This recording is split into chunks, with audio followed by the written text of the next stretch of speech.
नमस्कार दोस्तों, कथा वाचन में आपका स्वागत है। इस वीडियो में हम आपको मंगलवार के व्रत की पूरी जानकारी देंगे। इस व्रत में आपको क्या करना चाहिए, महिलाएं इस व्रत को करें या नहीं, इस व्रत में हनुमान जी की पूजा और उसकी उद्यापन विधि की पूरी विधि बताएंगे। अगर आपने अभी तक इस चैनल को सब्सक्राइब नहीं किया है तो प्लीज़ इस वीडियो को लाइक और चैनल को सब्सक्राइब करना ना भूलें। आप सभी जानते हैं कि मंगलवार का दिन कलयुग के देवता और श्री राम भक्त हनुमान जी का दिन होता है। इस दिन यानी कि मंगलवार को व्रत रखने से व्रती का जीवन मंगलमय हो जाता है और मंगलवार का व्रत करने से भय और चिंताओं का अंत तो होता ही है, साथ ही शनि की महादशा या साढ़े साती भी हो तो वो भी खत्म हो जाती है। मंगलवार का व्रत आप किसी भी महीने के शुक्ल पक्ष के पहले मंगलवार से शुरू कर सकते हैं। यदि यह व्रत आप किसी मनोकामना की पूर्ति के लिए कर रहे हैं तो उस मनोकामना को आप अपने मन में रखकर श्रद्धा से 21, 45 या 51 मंगलवार का व्रत रखने और विधि पूर्वक पूजा करने का संकल्प लें।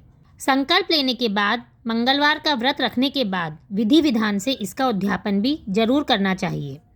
मंगलवार के व्रत के कुछ नियम भी होते हैं। अगर आप मंगलवार का व्रत करें तो इन नियमों का ध्यान जरूर रखें। इस व्रत में नमक का सेवन नहीं किया जाता, यानी कि बिना नमक का खाना ही या मीठा खाना खाया जाता है। मंगलवार के व्रत में केवल एक बार शाम को भोजन किया जाता है और इस दिन मीठा भोजन करना ही उत्तम होता है। मंगलवार के व्रत में आप किसी मीठी वस्तु का दान भी करना चाहिए। ऐसा करने से कष्टों से मुक्ति मिलती है। व्रत करने वाले को शांत चित्त से अपने शांत मन से बजरंगबली का ध्यान रखना चाहिए। बजरंगबली को पवित्रता बहुत ही प्रिय है, इसलिए मंगलवार के व्रत में सबसे ज़्यादा ध्यान पवित्रता पर देना चाहिए।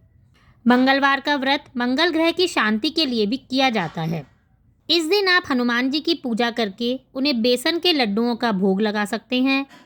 इस दिन आप भोजन में दूध, घी, फल, मेवे आदि भी ले सकते हैं।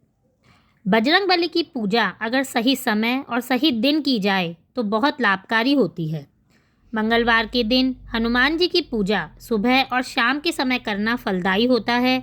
इस दिन आप सूर्योदय के बाद या शाम को सूर्यास्त के बाद हनुमान जी की पूजा कर सकते हैं। वैसे पूरे दिन में सूर्यास्त के बाद ही पूजा का शुभ मुहूर्त होता है। इस व्रत को करने के लिए आप मंगलवार को सुबह जल्दी उठकर अपने साफ वस्त्र पहने और अगर वस्त्र लाल रंग के हों तो ज़्यादा अच्छा है। मंगलवार का व्रत करने के दौरान आप मंदिर या घर दोनों में से कहीं भी जाकर हनुमान जी की पूजा कर सकते हैं। यदि आप घर में पूजा कर रहे हैं तो ईशान कोण को साफ करके वहां एक चौकी पर लाल वस्त्र बिछाएं। फिर उस चौकी के ऊपर हनुमान जी की मूर्ति या तस्वीर रखें। वहीं पर भगवान श्री राम और माता सीता की भी तस्वीर या प्रतिमा स्थापित करें। इतना करने के बाद हाथ में जल लेकर आप जितने भी मंगलवार का व्रत कर रहे हैं उसका संकल्प लें और हनुमान जी से प्रार्थना करें कि आपके समस्त कष्टों को मुक्त करें और सभी मनोकामनाओं की पूर्ति करें। व्रत के संकल्प लेने के बाद घी का दीपक या धूप दीप जलाकर आप भगवान श्री राम और माता सीता की आरती करें। फिर हनुमान जी की पूजा करें। हनुमान जी को लाल फूल, लाल वस्त्र, लाल सिंदूर और चमेली का तेल चढ़ाया जाता है। इसके बाद आप हनुमान चालीसा और सुंदरकांड का पाठ करें व हनुमान जी की आरती करें। भगवान को गुड़, केले और लड्डू का भोग लगाएं। अब भगवान पर चढ़ाए गए प्रसाद को आप परिवार के सभी सदस्यों को भी वितरित करें। बजरंगबली को ब्रह्मचारी कहा जाता है।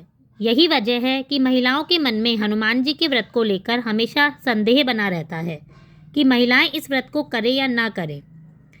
हमारे शास्त्रों में कहीं भी यह नहीं लिखा हुआ कि महिलाओं को हनुमान जी की पूजा नहीं करनी चाहिए, लेकिन महिलाओं को व्रत और पूजा के दौरान कुछ बातों का विशेष ध्यान रखना होता है।